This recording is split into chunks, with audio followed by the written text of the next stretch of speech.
महामानव परमपूज्य डॉक्टर बाबासाहेब आंबेडकरांनी आपल्याला बुद्ध धम्म देऊन 70 वर्षे झालेली आहेत.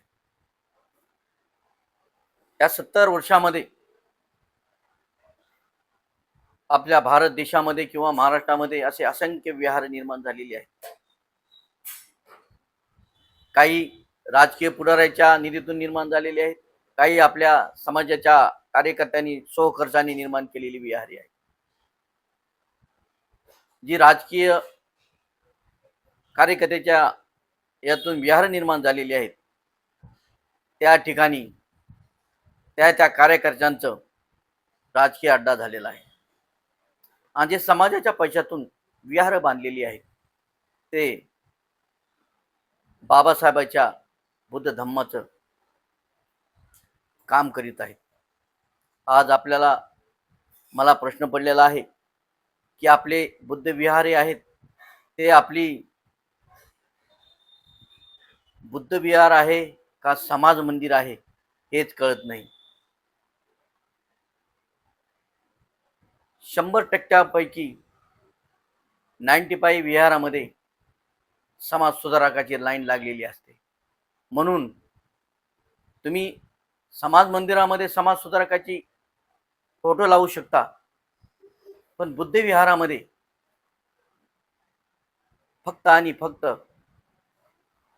तथागत गौतम बुद्ध व डॉक्टर बाबासाहेब आंबेडकर व राजा सम्राट अशोक यांचे फोटो लावू शकता. कारण आपल्याला बुद्ध धम्म डॉक्टर बाबासाहेब आंबेडकरांनी दिलेला आहे. एखादा सभेचा कार्यक्रम असेल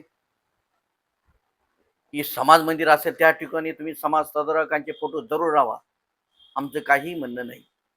आणि विहारामध्ये फक्त तथागत गौतम बुद्ध, सम्राट अशोक, डॉक्टर बाबासाहेब आंबेडकर यांचेच फोटो लागले पाहिजे. विहाराचं पावित्र्य आपण राखलं पाहिजे. कारण डॉक्टर बाबासाहेब आंबेडकर म्हणतात हिंदू धर्म हे नाला आहे. फक्त त्या नाल्यामधून डॉक्टर बाबासाहेब आंबेडकर यातून बाहेर पडलेले आहेत ना आपल्याला बुद्ध धम्म दिलेला आहे. बाकी समाज सुधारकांनी कामं केली हिंदू धर्मामध्ये सुधारणा करण्याची, पण ते काही झाले नाहीत. फक्त डॉक्टर बाबासाहेब आंबेडकर त्या हिंदू धर्माच्या बाहेर निघून आपल्याला बुद्ध धम्म दिलेला आहे. म्हणून विहारामध्ये अभ्यासक असणारे, वाचन करणारी कमिटी असणं फार गरजेचं आहे. तर विहार बुद्ध धम्माच्या मार्गाने जातील, नाहीतर असे समाज मंदिर बनतील. पण विहारामध्ये ज्यांनी आपल्याला धम्म दिला बाबासाहेबांनी, म्हणून तथागत गौतम बुद्ध, सम्राट अशोक आणि डॉक्टर बाबासाहेब आंबेडकरांचेच फोटो असले पाहिजेत. इतर समाज सुधारकाचे फोटो लावू नये. आज बिहारामध्ये आपण वर्षा वाचला, दरवर्षी लोक वाचन करतात बुद्ध आणि त्यांचा धम्म. जसं मंदिरामध्ये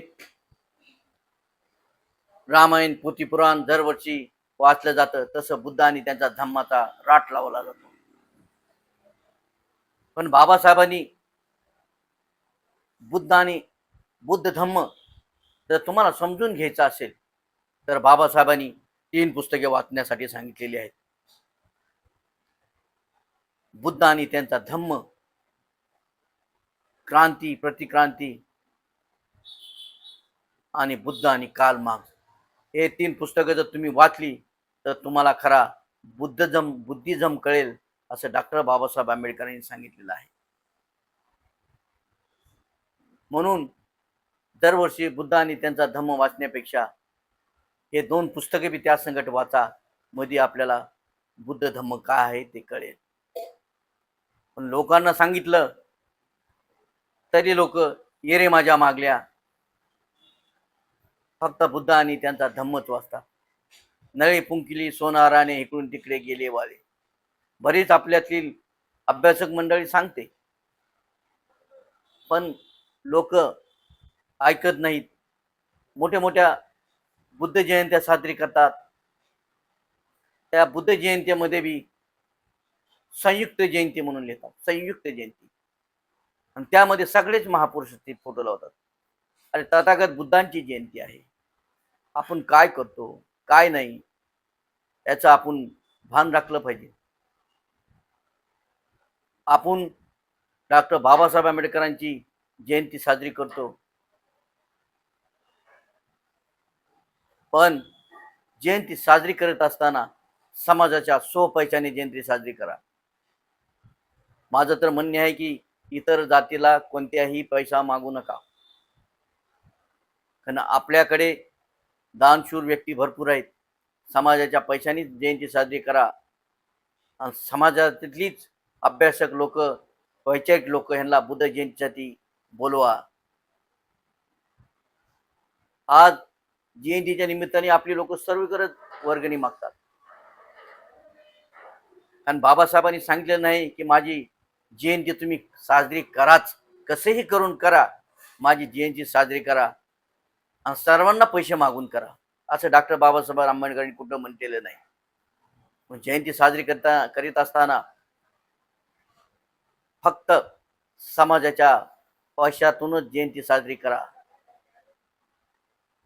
तर त्या जयंतीला अर्थ आहे. आज बुद्ध विहारातून कोणता धम्म शिकवला जातो हे सुद्धा विचार करण्याची गरज आहे. आज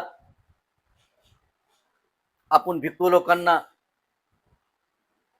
बुद्ध विहारात धम्म देण्याकरता बोलवतो, पण ते धम्म कुणाचा सांगत आहे? बाबासाहेबांचा धम्म सांगतात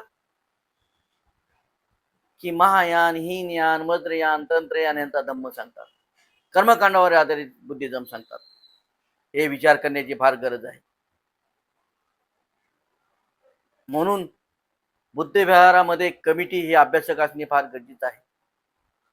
बाबासाहेबांनी बुद्ध आणि त्यांचा धम्म ग्रंथ लिहिण्याकरता 5 वर्ष 1 महिना आणि 12 दिवस घेतलेले आहेत. संविधान लिहिण्याकरता बाबासाहेबांनी एवढे दिवस घेतले नाहीत, तेवढे बुद्ध आणि त्यांचा धम्म ग्रंथ लिहिण्याकरता बाबासाहेबांनी घेतलेला आहे. प्रत्येक पाऊल बाबासाहेबांनी विचारपूर्वक टाकलेलं आहे. की बाबासाहेबाला वाटलं की मी गेल्यानंतर माझ्या समाजाचं काय, म्हणून बाबासाहेबाला जे बुद्धांनी त्यांचा धम्मग्रंथ लिहिला आहे त्या ग्रंथावर माझा समाज मार्गक्रमण करेन, चालेल. पण त्यांना माहिती होतं की त्या टायमाला जे त्यांच्याबरोबर काम करणारे राजकीय नेते आहेत त्यांना फक्त राजकारण प्यारं होतं, धम्म प्यारा नव्हता. म्हणून बाबासाहेबांनी बुद्ध आणि त्यांच्या धम्मावर माझा समाज मार्गक्रमण करेन व त्याचं वाटचाल करेल असे बाबासाहेबाला वाटत.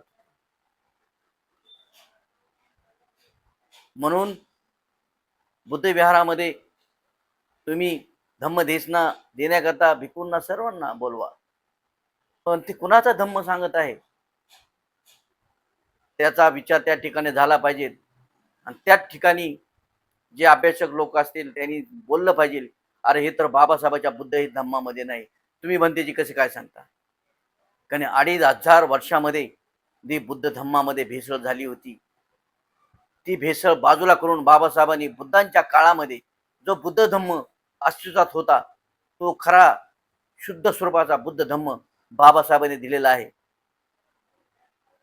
त्या बुद्ध धम्माचं पालन झालं पाहिजे. बाबासाहेबांनी बुद्ध धम्म असाच लिहिलेला नाही, 692 बाबासाहेबांनी संदर्भ घेतलेले आहेत, तेव्हा बुद्ध आणि त्यांचा धम्म लिहिलेला आहे. म्हणून विहारामध्ये धम्मग्रंथ वाचत असताना तुम्ही 3 पुस्तके वाचली पाहिजेत. वर्षावासमध्ये बुद्ध आणि त्यांचा धम्म, क्रांती प्रतिक्रांती, बुद्ध आणि कार्ल मार्क्स हे पुस्तक वाचले तर तुम्हाला बुद्ध धम्म समजणार आहे, असे डॉक्टर बाबासाहेब आंबेडकरांनी सांगितलेलं आहे. पण वर्षावासमध्ये हे केल्याचं कुठेही दिसत नाही, फक्त बुद्ध आणि त्यांचा धम्मच वाचला जातो. मग बुद्धिझम कसा करणार? आपण आपल्या बापाने सांगितलेलं ऐकत नाही. म्हणून बाबासाहेबाच्या बुद्ध धम्माचे पालन करण्याचा आपण प्रयत्न केला पाहिजे. जो बाबासाहेबांनी बुद्ध धम्म दिलेला आहे तोच बुद्ध धम्माचं आपण आचरण केलं पाहिजे. नमो बुद्धाय. जय भीम.